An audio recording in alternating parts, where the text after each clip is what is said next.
रेयांश उस लड़की को देखता ही रह जाता है। गोरा रंग, 5 फुट 6 इंच हाइट, सुंदर चेहरा। जींस टॉप में वो बहुत सुंदर लग रही थी। वो लड़की जल्दी से रेयांश का हाथ पकड़ कहती है, प्लीज मेरी मदद कीजिए, कुछ लोग मेरे पीछे पड़े हैं। रेयांश उस लड़की को शांत करते हुए कहता है, पहले आप गहरी गहरी सांस लीजिए और बताइए कौन लोग हैं जो आपके पीछे पड़े हैं।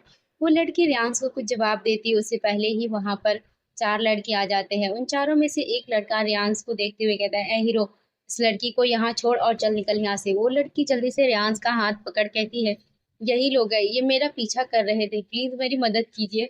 लगता है तुमने सुना नहीं। अभी हमने क्या कहा, इस लड़की को छोड़ और निकल यहाँ से, वरना तेरी ऐसी हालत करेंगे कि अपनी शक्ल को भी नहीं पहचान पाएगा। अब चल निकल यहाँ से। कहते हुए वो चारों लड़के जोर जोर से हंसने लगते हैं।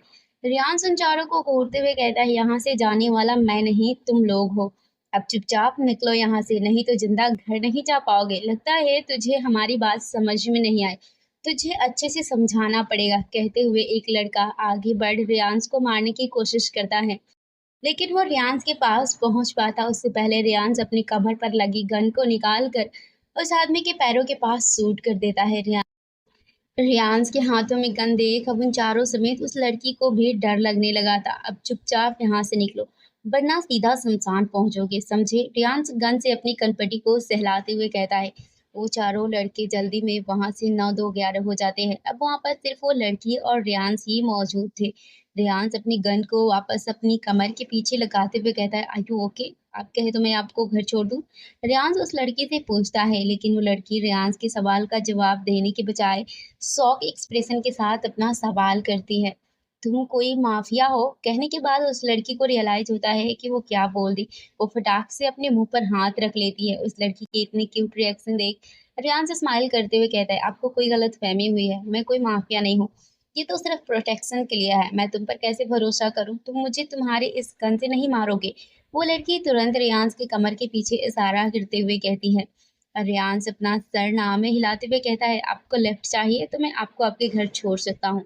नहीं, मैं अपने आप चली जाऊंगी, मुझे आपकी हेल्प की कोई जरूरत नहीं है। वो लड़की तुरंत अपना सर नाम में हिलाते हुए कहती है। रियांश भी अपनी कार के ड्राइविंग सीट का दरवाजा खोलते हुए कहता है, जैसी आपकी मर्जी, लेकिन हो सकता है वो लोग वापस आ जाए और उस वक्त तो आपके पास कोई भी नहीं होगा जो आपको बचा सके। कहते हुए रियांश जैसे ही कार में बैठता है, वो चौंक जाता है क्योंकि वो लड़की पहले से ही पैसेंजर सीट पर बैठी हुई थी। वो लड़की एक अजीब सी हंसी हंसते हुए कहती है, मैं वो डर कर नहीं बैठी हूँ, वो तो तुम जैसे हैंडसम लड़के ने पूछा तो उसे मना करना रूडनेस होगी, इसीलिए मैं बैठ गई और कुछ नहीं। रियान गाड़ी में बैठ लड़की से उसके घर का एड्रेस पूछकर कार को स्टार्ट कर देता है। कार चलाते हुए रियान पूछता है, वैसे आपका नाम क्या है? रोही। रोही मतलब नाम है मेरा। और वो लड़के तुम्हारे पीछे क्यों पड़े थे? रियांश ड्राइविंग करते हुए ही पूछता है, तुम्हें क्या लगता है वो मेरे पीछे क्यों पड़े होंगे? मैं इतनी खूबसूरत हूँ तो जाहिर सी बात है वो मेरी ब्यूटी से अट्रैक्ट हो गए हैं। वो लड़की अपने बालों को पीछे झटकते हुए कहती है। रियांश एक बार उस लड़की को पूरी तरह से देखता है। ये बात माननी पड़ेगी कि ये लड़की सच में बहुत खूबसूरत थी। वैसे आपको नहीं लगता? आप अपने मुंह मियाँ मिट्ठू बन रही है। रियांश वापस अपना ध्यान ड्राइविंग पर लगाते हुए कहता है, वैसे तुम भी काफी हैंडसम हो। वो लड़की रियांश की तारीफ करते हुए कहती है, और तुम्हारी बॉडी भी काफी अच्छी है।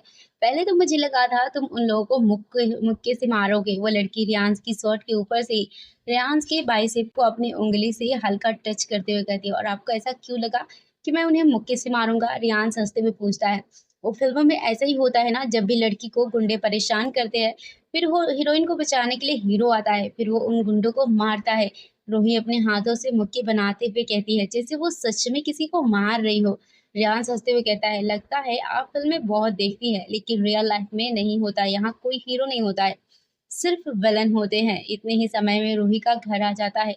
वो एक बिल्डिंग के अपार्टमेंट में रहती थी। रूही जल्दी से कार से बाहर निकलती है और रियांश को बाय और थैंक यू बोल बिल्डिंग के अंदर चली जाती है। रियांश भी अपनी कार लेकर वहां से निकल जाता है। दूसरी तरफ नागराज, वालिया, जॉर्डन और बाकी सभी एक बार फिर से मीटिंग कर रहे थे। वहां बैठे सभी पर्सन में से एक पर्सन खड़ा होकर कहता है, खबर मिली है साइकोपैथ ने वापस से मूवमेंट करना शुरू कर दिया है। उस आदमी की बात सुनकर वहां बैठे हर शख्स के चेहरे पर डर साफ साफ दिखाई देने लगा था। एक पर्सन अपनी चिंता भरी आवाज में कहता है, क्या ये खबर पक्की है? दूसरा पर्सन सिर्फ अपने सर को हाँ में हिला देता है।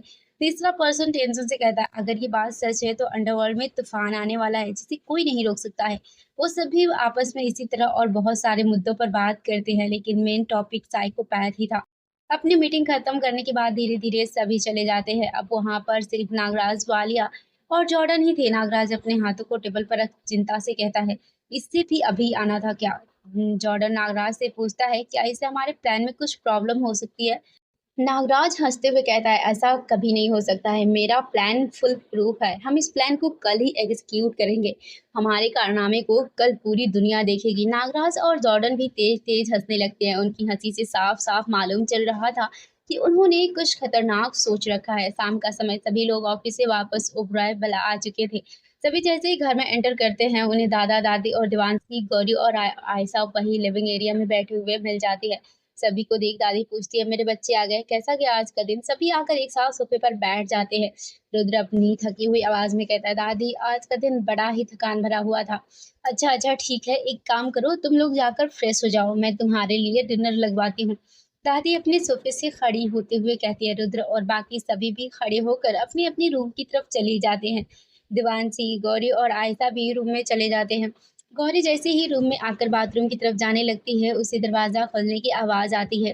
गौरी को पहले तो लगता है रूम में दादी, दिवांशी या आयशा में से कोई होगा, लेकिन गौरी पलट कर देखती है तो इस समय रूम में शंकर था। शंकर को अपने रूम में देख गौरी शॉक हो जाती है।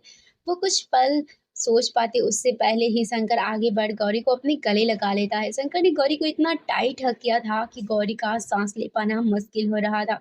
गौरी शंकर से हाइट में बहुत छोटी थी, इसीलिए गौरी का चेहरा शंकर के सीने में छिपा हुआ था। गौरी धीरे से अपना सर ऊपर करके शंकर को देखती है, लेकिन शंकर तो अपनी आंखें बंद करके सिर्फ अपनी बाहों में मौजूद गौरी को महसूस कर रहा था। शंकर को इस तरह देख गौरी भी कुछ पल शंकर को देखती रह जाती है।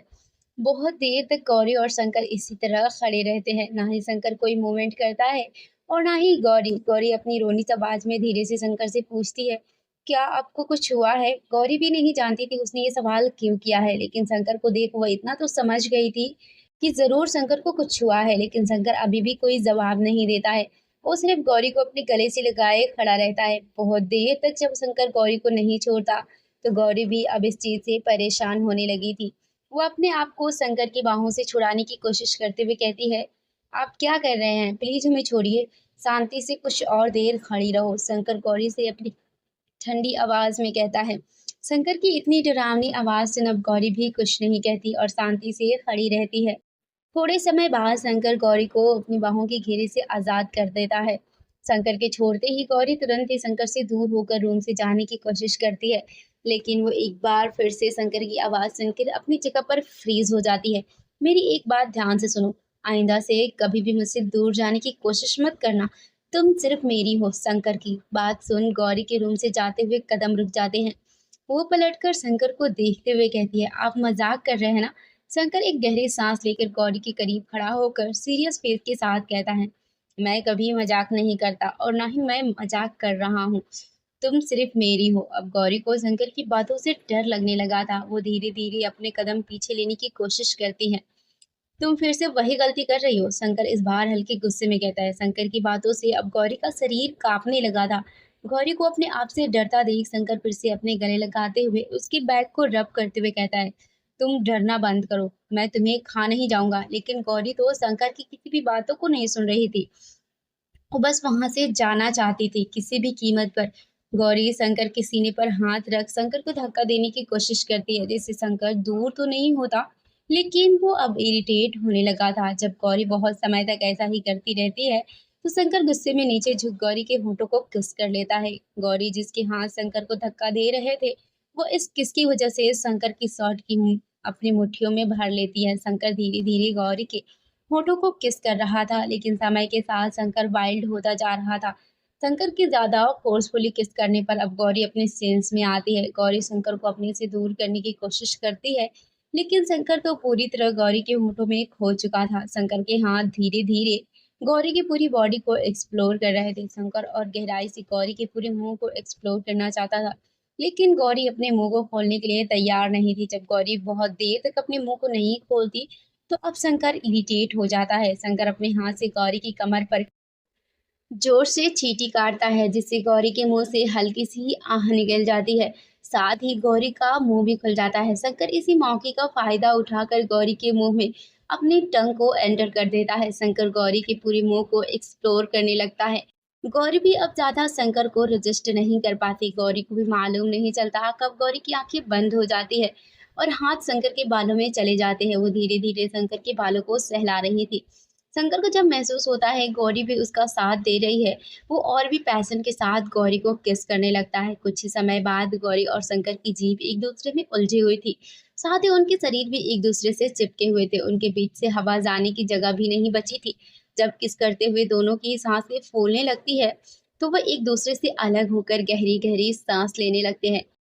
गौरी ने अपने सर को शंकर के सीने पर टिका रखा था तो वहीं शंकर को दोनों हाथ गौरी के उसकी कमर से होल्ड किए हुए थे। शंकर धीरे से गौरी के कान के पास झुककर अपनी गर्म सांस को छोड़ते हुए कहता है, ये तुम्हारी पनिशमेंट, मुझसे दूर जाने की कोशिश करने के लिए। फिर थोड़ा रुककर अपने चेहरे पर शरारती स्माइल लिए, वैसे लगता है तुमने इस पनिशमेंट को काफी एंजॉय किया है, क्या मैं सही हूँ? शंकर की गर्म सांसों के अपने कान से छूते ही गौरी पहले वो किस तरह शंकर की किस्से बहक गई थी, उसके गाल शर्म से लाल होने लगते हैं।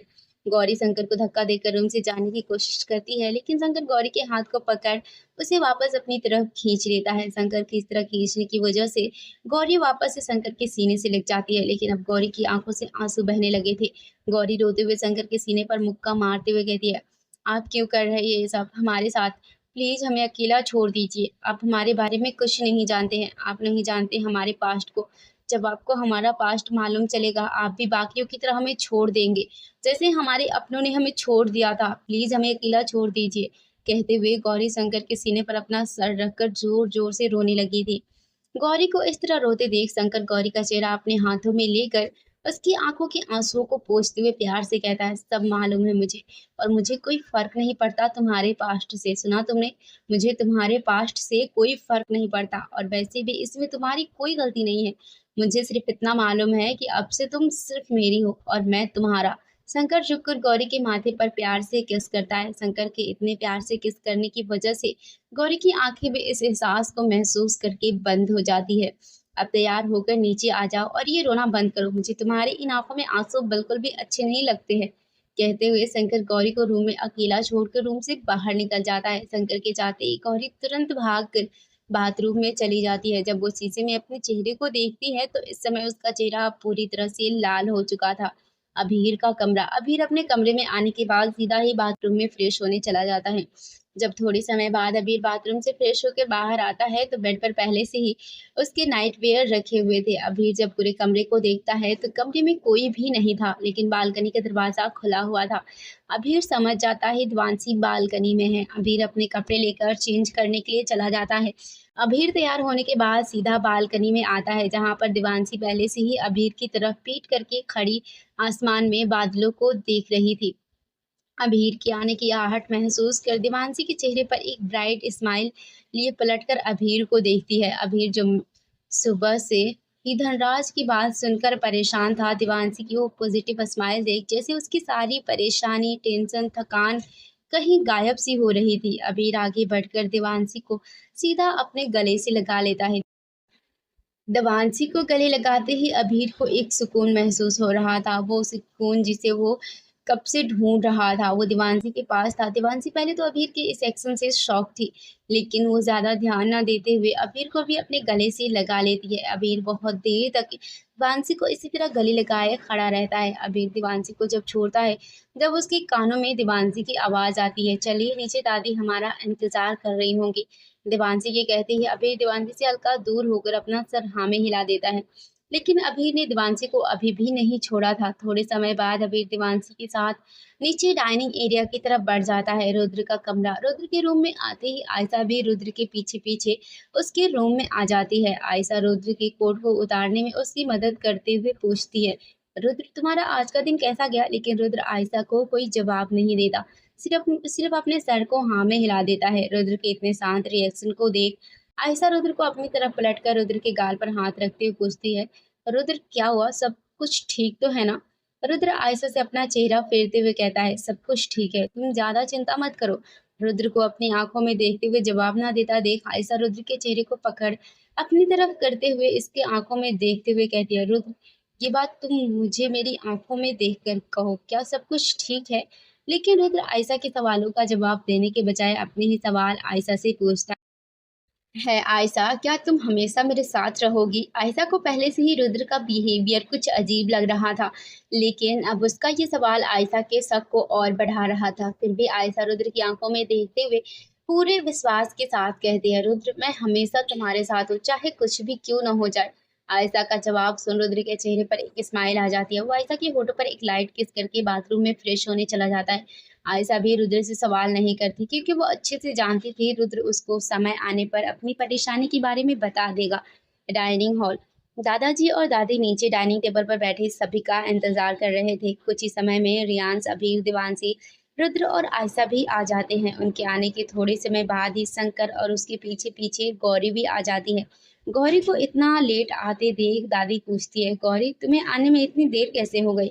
दादी का सवाल सुन गौरी हकलाते हुए कहती है, वो दादी, वो मैं कुछ काम करने लग गई थी इसलिए मुझे आने में देर हो गई। अच्छा अच्छा ठीक है, अब आकर डिनर कर लो वरना खाना ठंडा हो जाएगा।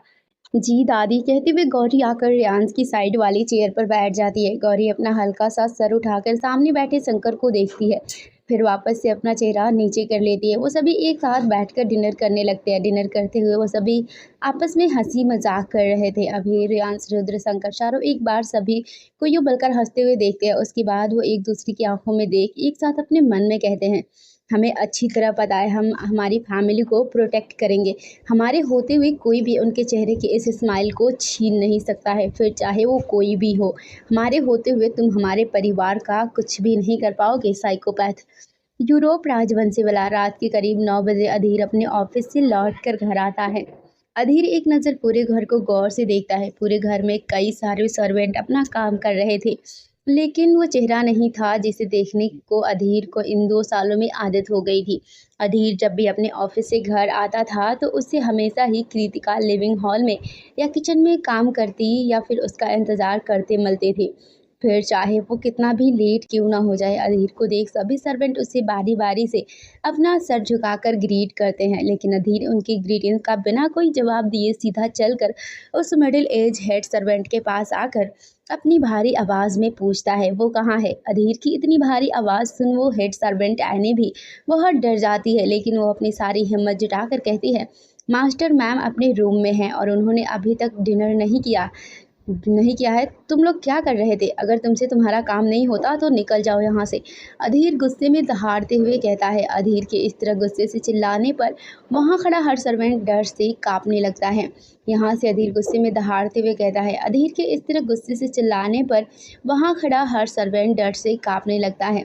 ऐनी अपनी सारी हिम्मत जुटाकर डरते हुए कहती है, मास्टर हमने मैम से डिनर के लिए पूछा था लेकिन उन्होंने मना कर दिया। उन्होंने कहा कि हमें भूख नहीं है। अधीर एक नज़र आईने को देख खाना मेरे रूम में लेकर आओ कहते हुए सीधा अपने रूम की तरफ चला जाता है। अधीर अपने रूम का दरवाज़ा खोलता है तो उसके कानों में टीवी चलने की आवाज़ आती है। इस समय टीवी पर डोरेमोन चल रहा था। वही कृतिका बेड पर हेडरेस्ट से टिकाकर बैठी हुई थी। उसने अभी भी सुबह वाले ही कपड़े पहने हुए थे। कृतिका ने अपनी गोद में एक पिलो को रखा हुआ था, साथ ही उसने बहुत सारे पिलो को पूरे बेड पर फैलाया हुआ था। साथ ही कुछ पिलो बेड के नीचे भी गिरे हुए थे। वो एकदम फैल कर बेड पर सोई हुई थी। कृतिका डोरेमोन देखते हुए बहुत ज़ोर ज़ोर से हंस रही थी। कृतिका को इस तरह हंसते देख अधीर भी सिर्फ कृतिका को ही देखता रह जाता है। वो हंसते हुए कितनी प्यारी लग रही थी, बिल्कुल किसी परी की तरह। उसे तो याद भी नहीं था उसने कभी कृतिका को हंसते हुए भी देखा था या नहीं। कृतिका जो पूरी तरह से अपने ही दुनिया में मगन थी, वो जैसे ही डोर ओपन होने की आवाज़ सुनती है वो अपना सर घुमाकर दरवाजे की तरफ देखती है। उसकी स्माइल अचानक से ही गायब हो जाती है। कृतिका अपनी डरी हुई नज़रों से अधीर को देख रही थी। कृतिका के हंसना बंद करने पर अधीर कृतिका को देखता है, लेकिन ये रियलाइज़ करके उसने उसे देखकर ही हंसना बंद किया है। अधीर की आंखें गुस्से से लाल हो जाती है। क्या ये लड़की मुझे इतना नापसंद करती है? कि ये मेरे सामने हँसना भी नहीं चाहती, साथ ही उसके हाथों की मुठ्ठियाँ बन जाती है। कृतिका जब अधीर को अपने सामने इतने गुस्से में देखती है, उसकी डर से हालत ख़राब होने लगती है। कृतिका को लगता है अधीर इसलिए गुस्सा है क्योंकि वो इसके बेड पर बैठी हुई है। कृतिका जल्दी में अधीर के बेड से खड़े होने की कोशिश करती है, लेकिन अपने पैर नीचे रख उससे पहले ही उसके कानों में अधीर की गुस्से में चिल्लाती हुई आवाज़ आती है, ऐसा करने के बारे में सोचना भी मत। अधीर की गुस्से भरी आवाज़ सुन कृतिका जहाँ थी वहीं रुक जाती है। उसकी हिम्मत भी नहीं होती कि वो हिल भी सके। अधीर धीरे धीरे अपने कदम बेड पर बैठी हुई कृतिका की तरफ बढ़ाने लगता है।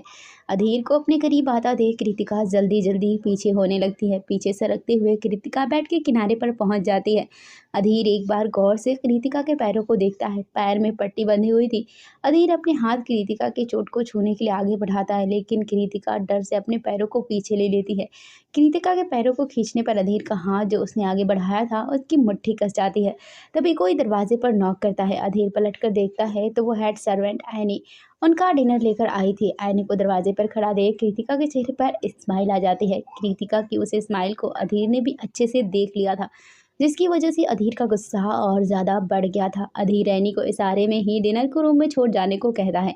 एनी भी अधीर के इंस्ट्रक्शन को मानकर डिनर की ट्रॉली को रूम में ही छोड़कर चली जाती है। एनी के जाते ही कृतिका के चेहरे पर जो स्माइल आई थी वो भी गायब हो जाती है। कृतिका भी अपने मन में एनी को कोसते हुए कहती है, आंटी कितनी बुरी है, मुझे यहाँ डेविल के साथ अकेला छोड़कर चली गई। अब ना जाने ये डेविल मेरे साथ क्या करेगा, प्लीज कोई मुझे बचा लो। कहते हुए दीवानसी अजीब अजीब मुंह बना रही थी, जिसे ऐसा करते हुए अधीर भी देख रहा था। अधीर डिनर को सोफे के सामने वाली टेबल पर रखते हुए कहता है, क्या ऐसे ही बैठी रहोगी यार, डिनर भी करोगी, जल्दी से यहाँ आओ। अधीर की आवाज़ सुन कृतिका जल्दी से अपने सेंस में आती है। कृतिका जल्दी से बेड से खड़े होने की कोशिश करती है, लेकिन इस बीच वो ये बात भूल जाती है कि उसके पैर में चोट लगी है। कृतिका के पैर जैसे ही जमीन को छूते हैं, कृतिका की दर्द से एक चीख निकल जाती है, लेकिन कृतिका के गिरने से पहले ही कोई उसे अपनी बाहों में संभाल लेता है। कृतिका जब अपना सर ऊपर करके देखती है तो ये कोई और नहीं अधीर ही था। अधीर कृतिका को अपनी गोद में उठाते हुए गुस्से में कहता है, क्या तुम्हारे अंदर दिमाग नहीं है? तुम्हें पता है जब तुम्हारे पैर में चोट लगी है तो इतने उछल कूद करने की क्या ज़रूरत है? अधीर ये सभी बातें कृतिका की फिक्र में कह रहा था, जिसका उसे खुद भी अंदाजा नहीं था। लेकिन मासूम कृतिका को तो लग रहा था अधीर उसे रोजाना की तरह डांट रहा था, जैसे कृतिका ने डर से अपने सर को झुका लिया था। कृतिका की हिम्मत ही नहीं हुई कि वो अपना चेहरा ऊपर करके अधीर को देख सके। इस बीच उसने इस बात पर नहीं ध्यान दिया कि उसके पैर जमीन की जगह हवा में है। दीपिका ने जब सामने की दीवार को नज़दीक आते हुए देखा तो वो अपने मन में ही कहने लगी, ये दीवार मेरे नज़दीक कैसे आ रही है? कृतिका तो चल नहीं रही है। सोचते उसने नीचे अपने पैरों की तरफ देखा जो हवा में थे। तब जाकर कृतिका को रियलाइज़ होता है। कृतिका चिल्लाते हुए अधीर के कोट को टाइटली अपनी मुट्ठी में भरते हुए चिल्लाने लगी, बचाओ बचाओ, हम उठ रहे हैं, प्लीज़ हमें बचाओ वरना हम गिर जाएंगे, प्लीज़ कोई तो बचाओ। कृतिका के इस तरह तेज चिल्लाने से अधीर को अपने कान में तेज दर्द महसूस हो रहा था। ये लड़की सच में पागल है, इसके अंदर ज़रा से भी कॉमन सेंस नहीं है। अगर मैंने इसे अकेला बाहर छोड़ दिया तो पता नहीं ये शाम तक सर्वाइव भी कर पाएगी या नहीं। कृतिका के बार-बार चिल्लाने से अब अधीर को और भी ज़्यादा गुस्सा आने लगा था। चुप, एकदम चुप। अब तुम्हारे मुँह से एक भी आवाज़ आई तो मैं सच में तुम्हें बालकनी से नीचे फेंक दूँगा।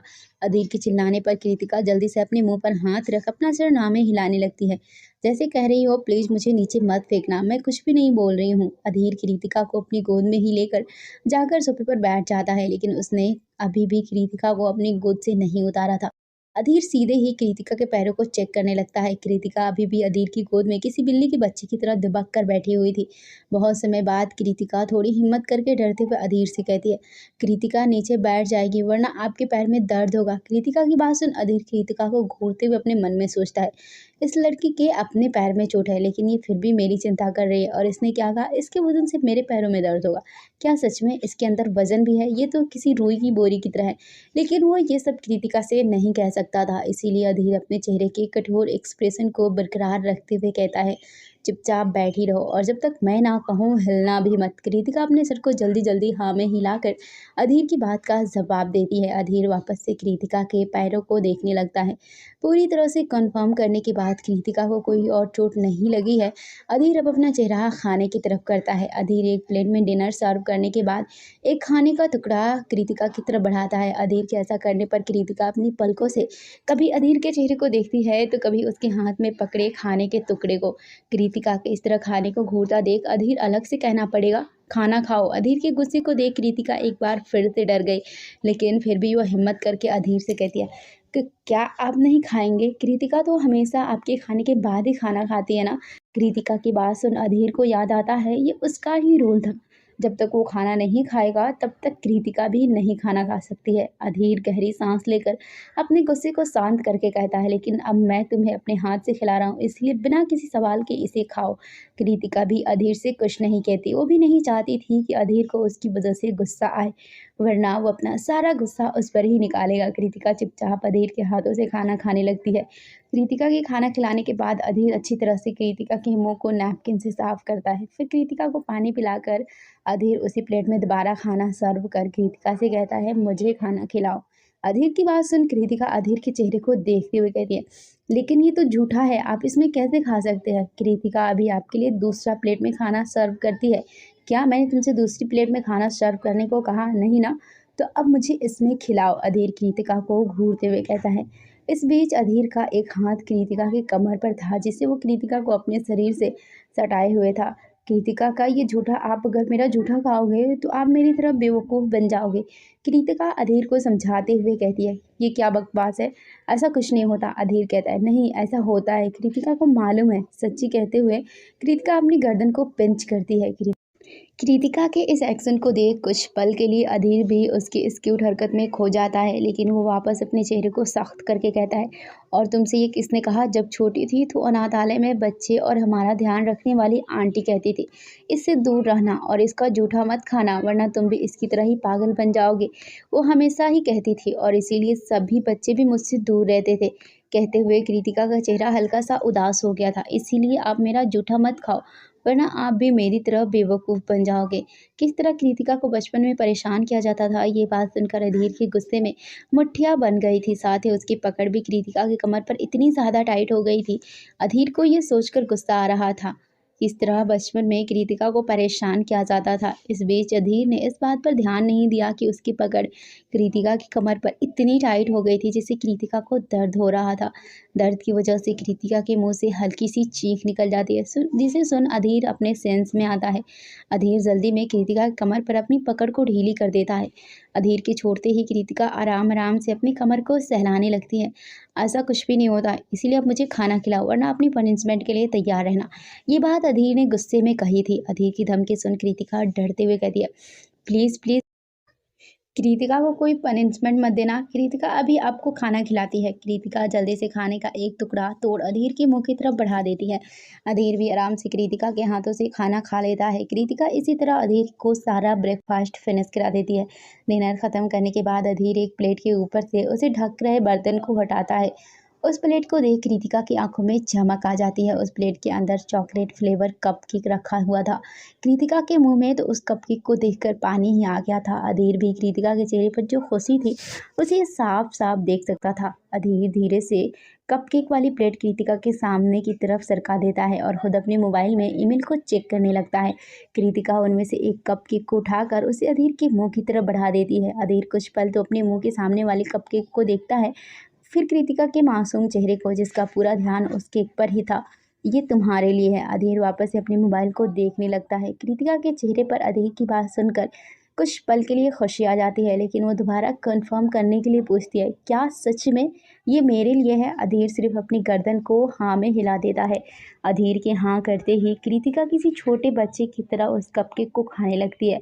कुछ ही समय में कृतिका के पूरे चेहरे पर केक लगा हुआ था। साथ ही कृतिका के हाथ भी पूरी तरह से खराब हो गए थे और कृतिका का मुंह पूरी तरह से खाने से भरा हुआ था। थोड़े समय बाद अधीर अपनी नज़र मोबाइल से हटाकर अपनी गोद में बैठी कृतिका को देखता है तो कुछ पल के लिए देखता रह जाता है। कृतिका के मुंह के चारों तरफ चॉकलेट केक लगी थी।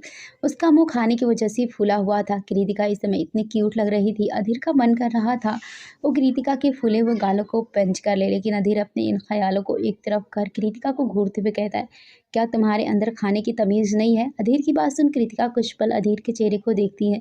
उसके बाद वो अपने मुंह में भरे हुए खाने को अपने गले से नीचे उतार कर मासूमियत से कहती है, नहीं, कृतिका के अंदर खाने की तमीज़ है। Oh really? तो फिर ये सब क्या है? कहते हुए अधीर कृतिका के मुंह और हाथों की तरफ इशारा करता है जिन पर चॉकलेट लगी हुई थी। अधीर के कहने पर कृतिका अपने हाथों को देखकर कहती है, वो कृतिका के हाथ गंदे हो गए। ओ ये कपकेक बहुत था ना, जिस कारण मुझे खाते हुए ध्यान नहीं रहा। कहते हुए कृतिका अपने हाथों को अपनी ड्रेस से पोंछने की होती है, उससे पहले अधीर कृतिका के हाथ पकड़कर कृतिका को ऐसा करने से रोक देता है। ये तुम क्या कर रही हो? अपने हाथों को नैपकिन से साफ करो। कहते हुए अधीर टेबल से नैपकिन लेकर कृतिका के हाथों और मुंह को साफ करने लगता है। पता नहीं तुम घर का सारा काम कैसे करती हो, तुमसे तो अपना भी ख्याल नहीं रखा जाता। अधीर अपने मन में ही बड़बड़ाए जा रहा था। कृतिका के मुंह और हाथों को अच्छे से साफ करते हुए अधीर की नज़र अचानक ही कृतिका के हाथ पर जाती है जो हल्का सा जला हुआ था। कृतिका के जले हुए हाथ को देख अधीर चिंता से पूछता है, ये कब और कैसे जला? अधीर के कहने पर कृतिका अपने जले हुए हाथ को देखती है जिसे देख कृतिका का चेहरा उदास हो जाता है। ओ ये जब कृतिका कल सुबह खाना बना रही थी तो जल गया था। कृतिका को बहुत दर्द भी हुआ। क्या तुमने इस पर दवाई क्यों नहीं लगाई? कहते हुए अधीर बड़ी गौर से कृतिका के हाथ को देख रहा था जो ज़्यादा नहीं जला था, बस हल्का-सा निशान था, लेकिन मुझे तो जब भी चोट लगती है, तो मैं उसे खुला ही छोड़ देती हूँ, फिर वो अपने आप सही हो जाता है। कृतिका ने ये सब बहुत ही मासूमियत से कहा था। कृतिका की इतनी मासूमियत भरी बातें और उसका चेहरा देख एक पल के लिए अधीर को अपने दिल से आवाज़ आती है, "अधीर, क्या जो तू कर रहा है, वो सही है? तो इस लड़की को उस गुनाह की सज़ा दे रहा है, जो इसने कभी किया ही नहीं है।" लेकिन अगले ही पल अधीर का दिमाग कहता है, "नहीं अधीर, तुझे इस लड़के पर रहम नहीं आ सकता। तू कैसे भूल सकता है? इस लड़की के माँ-बाप की वजह से तेरे पेरेंट्स की डेथ हुई थी। ये तेरे मॉम-डैड की खूनी की बेटी है। तुझे इससे कभी भी हमदर्दी नहीं हो सकती है।" अधीर अपना ध्यान कृतिका की बातों और उसकी चोट से हटा लेता है। वो वापस से कृतिका को अपनी गोद में उठाकर कृतिका को बेड के पास लाकर सीधा बेड पर पटक देता है। कृतिका बेड पर गिर हल्का-सा ऊपर उछल जाती है, लेकिन उसे चोट नहीं आती। कृतिका के चेहरे पर यूँ बेड पर उछलने से स्माइल आ जाती है जैसे वो इस चीज़ को एंजॉय कर रही हो। कृतिका वापस से बेड से खड़े होने की कोशिश करने लगती है। अधीर जब कृतिका को वापस से बेड से खड़े होते देखता है तो गुस्से से कहता है, अब तुम कहाँ जाने की कोशिश कर रही हो? अब अधीर कृतिका की बच्चों वाली हरकतों से इरिटेट होने लगा था। अधीर के चिल्लाने पर कृतिका वापस से डर जाती है। वो डरते हुए कहती है, वो कृतिका को वॉशरूम जाना था और तुम्हें वॉशरूम क्यों जाना है? अधीर कृतिका से दाँत पीसते हुए कहता है। अब बेचारी कृतिका अधीर को क्या जवाब देती? इसीलिए वो अपना सर नीचे करके उंगलियों को फंसाकर आपस में उलझाकर खेलने लगती है। कृतिका के कोई जवाब ना देने पर अधीर कुछ पल तो कृतिका को घूरता है, लेकिन जब उसे समझ आता है कृतिका क्यों वॉशरूम जाना चाहती है, अधीर छिप जाता है। अधीर कुछ समय तक कृतिका को यूं ही एकटक देखता रहता है। उसके बाद कृतिका को अपनी गोद में उठा लेता है। आप क्या कर रहे हैं? हमें नीचे उतारिए, हम चले जाएंगे। कृतिका अधीर की गोद से नीचे उतरने की कोशिश करते हुए कहती है, लेकिन अधीर की घूर कर देखने पर कृतिका शांत हो जाती है और कृतिका अपने मन में ही अधीर को कोसते हुए कहती है, राक्षस कहीं के, जब देखो तब हमें डराते रहते। सोचते हुए कृतिका अजीब अजीब मुंह बना रही थी। अधीर कृतिका को बाथरूम में लाकर आराम से फर्श पर खड़ा करता है। जब तुम फ्रेश हो जाओ मुझे आवाज़ लगा देना। अधीर वॉशरूम से बाहर चला जाता है। 5 मिनट बाद वॉशरूम का दरवाज़ा खुलता है और कृतिका दीवार का सहारा लेते हुए रूम में एंटर करती है। कृतिका को चलने में स्ट्रगल करता देख अधीर जल्दी से आगे बढ़कर कृतिका को अपनी गोद में उठा लेता है। क्या तुमने मेरी बात ना मानने की कसम खाई है? जब मैंने तुमसे कहा था मुझे बुला लेना। कृतिका अपना सर नीचे झुकाकर धीरे से सॉरी कहती है। अधीर कृतिका को लाकर आराम से बेड पर बिठाता है। उसके बाद वो कृतिका को ड्रायर से मेडिसिन देकर पानी पिलाकर उसको यहीं बैठे इंतज़ार करने को बोल बाथरूम में फ्रेश होने चला जाता है। 15 मिनट बाद फ्रेश होकर अधीर सिर्फ एक लोअर में बाहर आता है। उसकी ऊपरी बॉडी पूरी तरह से नेक्ड थी। अधीर को लोअर में देख कृतिका अपने चेहरे को अपने दोनों हाथों में छिपा लेती है। अधीर कृतिका को अपना चेहरा छुपाता देख अपने मन में सोचता है, ये चेहरा तो ऐसे छिपा रही है जैसे इसने कुछ देखा ही नहीं है। अधीर बेड के पास आकर बेड पर लेट जाता है। अधीर कृतिका को अपनी बाहों में भरकर रूम की लाइट को बंद कर देता है। इस बीच अधीर ने कृतिका की का पूरी तरह से ध्यान रखा था। कृतिका अधीर की बाहों में लेटी आज अधीर के बिहेवियर को याद कर रही थी। फ्रेंड्स, ये स्टोरी आप कहाँ से सुन रहे हैं और ये स्टोरी आपको कैसी लग रही है कमेंट करके ज़रूर बताएं और हमारे चैनल को सब्सक्राइब करके बेल आइकन को हिट ज़रूर कर दें। Thanks for watching.